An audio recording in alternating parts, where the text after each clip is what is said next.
Hello everybody, this video is going to be my February book recommendations. So I have my little stack right here behind me. I have about 4 books. They all have a romance at the center of their plot, but they're of different genres. So I think there's going to be a little bit of something for everybody in this video. Alright, the first book on my list is Midnight is the Darkest Hour by Ashley Winstead. So in this book, our main character is Ruth. She lives in a small town in Louisiana and her father is a pastor. So the story begins when a skull is found in a starry swamp. There's a bit of a mystery going on. There's some murders.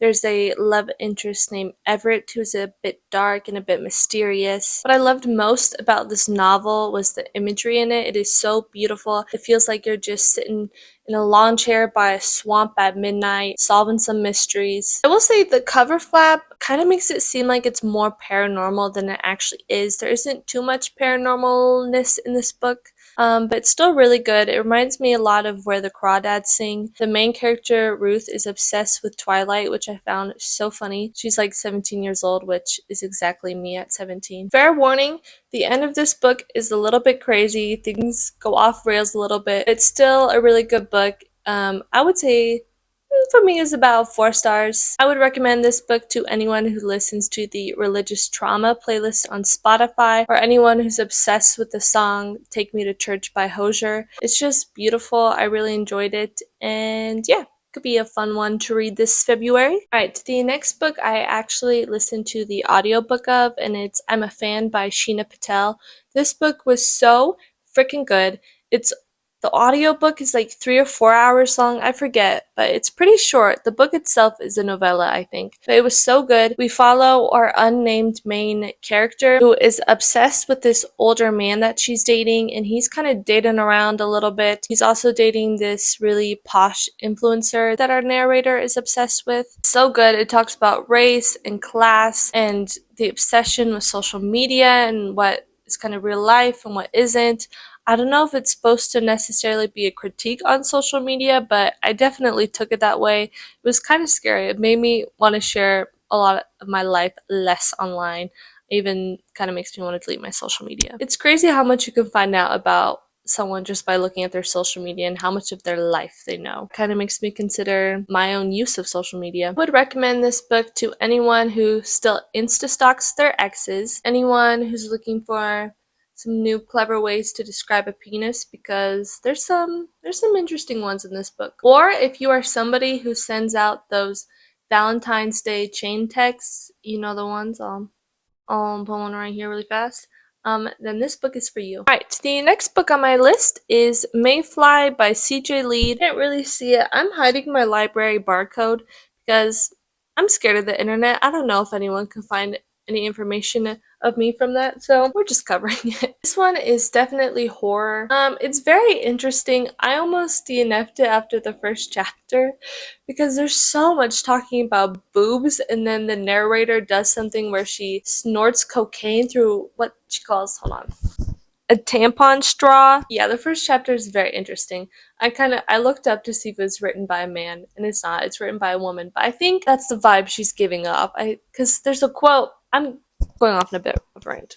The way the first chapter is written seems like something a man would write. Maybe I'll find a quote. Sorry, it's actually the second chapter. The first chapter is kind of like a prologue sort of deal. Alright, this is the kind of writing that made me question if this book was actually written by a man. I can't help but wonder if she's ever trimmed her bush, or if the thing just runs wild in her cotton princess panties. But it's written by a woman, and I kind of feel like it's the vibe it's supposed to give off, because she quotes Dostoevsky. I have no idea how to say his name, but y'all know what man I'm talking about. It says, like, the quotes at the beginning are, "I'm a sick man, I'm a spiteful man" by Dostoevsky. Anyways, that was a bit of a tangent. Back to the plot line. So our main character is Maeve. She works as Elsa at Disneyland, although it's never explicitly said that she's Elsa, but you know, we know she's Elsa. Truthfully, I did not know what was going on half the time in this book, but I could not stop reading it. It was very crazy. The ending really puts the whole book together and made this a 4-star read for me just because it all fell into place so well. I'm gonna be a bit cheeky and say because there's a hockey romance in this one,